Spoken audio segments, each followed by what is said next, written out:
In this video, we will complete the last topic of the chapter drugs and alcohol abuse. तो सर्वेस के through पता चला है कि जो हमारा यूथ है स्पेशली वो ड्रग्स और अल्कोहल का जो यूज़ है उसमें बहुत ज़्यादा बढ़ा है और हमें पता है कि जो ड्रग्स और अल्कोहल हैं वो बहुत ही उसके हार्मफुल इफेक्ट्स होते हैं बॉडी पे। तो हमारा जो यूथ है उसको प्रॉपर एजुकेशन और गाइडेंस की ज़रूरत है ताकि हम उन्हें इन हार्मफुल इफेक्ट्स से ड्रग्स और अल्कोहल के प्रोटेक्ट कर सकें, बचा सकें। कॉमनली यूज ड्रग्स में हमने इनको 3 कैटेगरीज में डिवाइड किया है: opioids, cannabinoids and Coca alkaloids. और मेजॉरिटी ये जो ड्रग्स हैं उनको हम फ्लावरिंग प्लांट्स से ऑब्टेन करते हैं और इनमें से कुछ ड्रग्स हैं वो हम फंगस से भी ऑब्टेन करते हैं। The first category of drugs is opioids. ये जो ड्रग्स हैं इसके लिए स्पेसिफिक रिसेप्टर्स प्रेजेंट होते हैं हमारे सेंट्रल नर्वस सिस्टम में और गैस्ट्रो इंटेस्टाइनल ट्रैक्ट में, जिनको हम बोलते हैं ओपियोइड रिसेप्टर्स। तो ये जो ड्रग्स हैं इन रिसेप्टर्स से जाके बाइंड होती हैं। इसका एग्जाम्पल है हेरोइन। हेरोइन को हम स्मैक भी बोलते हैं। इसका केमिकल नेम है डाई एसिटाइल मॉर्फिन। मीन्स कि ये मॉर्फिन के एसिटाइलेशन से प्रोड्यूस होती है। अब ये मॉर्फिन क्या है? मॉर्फिन भी एक केमिकल है जो कि ऑब्टेन करते हैं हम एक प्लांट से जिसका नाम है पेपावर सोमनीफेरम और पॉपी प्लांट। उसके लेटेक्स से हम ये एक्सट्रैक्ट करते हैं और जब हम इसका एसिटाइलेशन करते हैं तो हेरोइन प्रोड्यूस होता है। अभी जो हेरोइन है ये दिखता कैसा है? It is a white odourless bitter crystalline compound जो कि मॉर्फिन के एसिटाइलेशन से प्रोड्यूस होता है। हेरोइन का मोड ऑफ इनटेक है स्नॉटिंग एंड इंजेक्शन। मीन्स ये नोज के थ्रू या इंजेक्शन के थ्रू लिया जाता है। हेरोइन एक डिप्रेसेंट की तरह भी यूज़ किया जाता है। मीन्स कि ये पेन रिलीवर की तरह यूज़ किया जाता है मेडिसिन में, जो कि हमारी जो बॉडी फंक्शंस हैं उनको स्लो डाउन कर देता है। लास्ट पेज पे मॉर्फिन का स्ट्रक्चर भी गिवन था। तो सीबीएसई में ये एग्जाम में इसके 3 इंपॉर्टेंट पॉइंट हैं। एक तो ये किस प्लांट से एक्सट्रैक्ट होता है, फिर इसके रिसेप्टर्स कहाँ प्रेजेंट होते हैं, इसका मोड ऑफ इनटेक क्या है और इसका जो डायग्राम है, जो इसका स्ट्रक्चर है, वो भी कभी कभी ऐसे एग्जाम में पूछ लिया जाता है। सेकेंड कैटेगरी ऑफ ड्रग्स हैं कैनाबिनॉइड्स, जो कि एक ग्रुप ऑफ केमिकल्स हैं।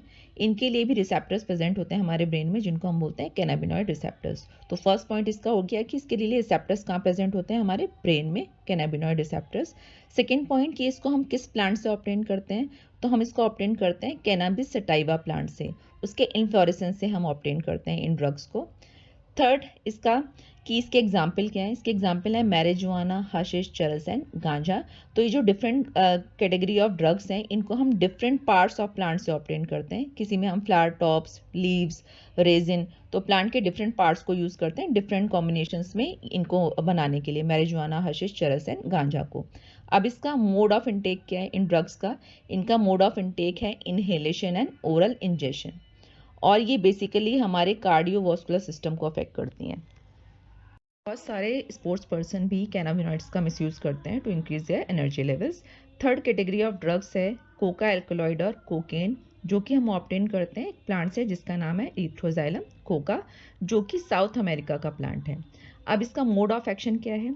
ये एक न्यूरोट्रांसमीटर होता है हमारे ब्रेन में, डोपामीन, उसके ट्रांसपोर्ट को इंटरफेयर करता है, उसके लेवल को इंक्रीज कर देता है हमारे ब्रेन में। कोकेन को हम कोक और क्रैक भी बोलते हैं और इसका मोड ऑफ इनटेक है snorting. Cocaine central nervous system को स्टिमुलेट करता है और किसी भी पर्सन में ये सेंस ऑफ यूफोरिया प्रोड्यूस करता है और उसका एनर्जी लेवल इंक्रीज कर देता है। इसके एक्सेसिव यूज से हेलुसिनेशंस कॉज होते हैं। इसके अलावा कुछ और भी प्लांट्स हैं जो हेलुसिनोजेनिक प्रॉपर्टीज कंटेन करते हैं, वो है एट्रोपा, बेलोडोना एंड धतूरा। इनमें से बहुत सारी ड्रग्स को हम मेडिसिनल पर्पस के लिए यूज़ करते हैं।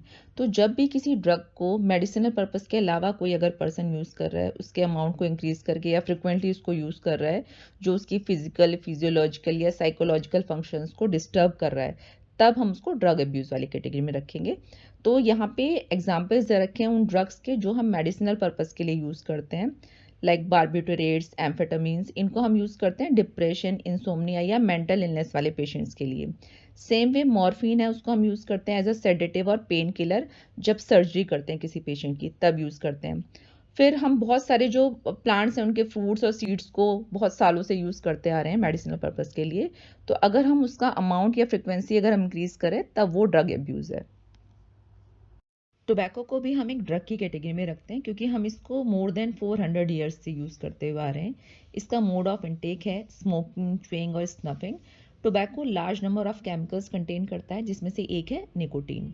निकोटीन एड्रेनल ग्लैंड को स्टिमुलेट करता है और 2 हार्मोन रिलीज करता है ब्लड के अंदर, एड्रेनालिन और नॉन एड्रेनालिन, जो कि ब्लड प्रेशर को इंक्रीज करता है और हार्ट बीट रेट को इंक्रीज कर देता है। इसके अलावा जो स्मोकिंग है वो बहुत सारे कैंसर्स के लिए भी रिस्पॉन्सिबल होता है, जैसे cancers of lung, urinary bladder, throat, bronchitis, emphysema, coronary heart disease, gastric ulcers. इसके अलावा जो ओरल कैंसर होता है वो मोस्टली होता है टोबैको की यूज़ से।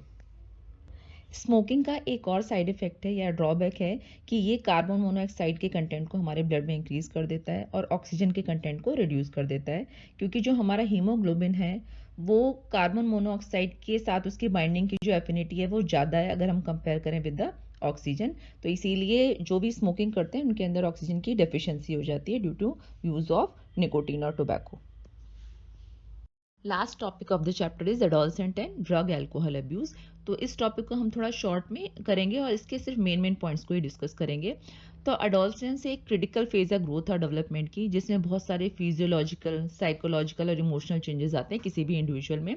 और इस टाइम पे वो बहुत सारे एक्सपेरिमेंट्स करता है जिसमें ड्रग और एल्कोहल का यूज़ भी है। तो यहाँ पे कुछ रीजंस दे रखे हैं कि एडोलसेंट में कोई भी इंडिविजुअल है वो ड्रग और एल्कोहल अब्यूज़ क्यों करता है। इसमें है peer pressure, curiosity and adventure seeking, stress and emotional issues, family environment, and last है इसमें media influence. Topic is effects of drug and alcohol abuse. तो इसके इफेक्ट्स हैं, फिजिकल इफेक्ट्स में आता है कि ये नर्वस सिस्टम को डिस्टर्ब करता है, हार्ट रेट इंक्रीज होता है, इससे रेस्पिरेटरी इश्यूज होते हैं, लीवर और ब्रेन है वो डैमेज हो जाता है। साइकोलॉजिकल इफेक्ट्स में आता है कि ये क्या क्या कॉज करता है, anxiety, depression, mood swings, loss of concentration and memory issues create होते हैं इससे। बिहेवियरल चेंजेस होते हैं कुछ, लाइक वो एग्रेसिव हो जाएगा, वो पर्सन वायलेंट हो जाएगा, पुअर एकेडमिक परफॉर्मेंस हो जाएगी उससे उसकी, और वो फैमिली और फ्रेंड्स से डिस्टेंस रखना स्टार्ट कर देगा। नेक्स्ट है एडिक्शन एंड डिपेंडेंस। मीन्स कि अगर वो उसका रेगुलर यूज़ कर रहा है तो उसकी डोजेस बढ़ती चली जाती हैं, और अगर वो उसको छोड़ने की कोशिश करता है तो उसमें कुछ विड्रॉल सिम्टम्स भी दिखते हैं, जैसे नोजिया, शेकीनेस, स्वेटिंग, ये सब। इसके लॉन्ग टर्म कंसिक्वेंसेज हैं कि अगर इसको वो लंबे टाइम तक यूज़ कर रहा है तो इससे एक्सीडेंट्स के रिस्क हैं बढ़ जाते हैं, लीगल इश्यूज़ हैं, फाइनेंशियल इश्यूज़ क्रिएट होते हैं इससे, उसकी पर्सनल और प्रोफेशनल लाइफ है वो भी डिस्टर्ब हो जाती है due to use of drug and alcohol. In the last we will discuss preventive measures and control. तो इसको हम कंट्रोल कर सकते हैं by awareness and education, by parental support, by healthy lifestyle choices, and last by counselling and rehabilitation.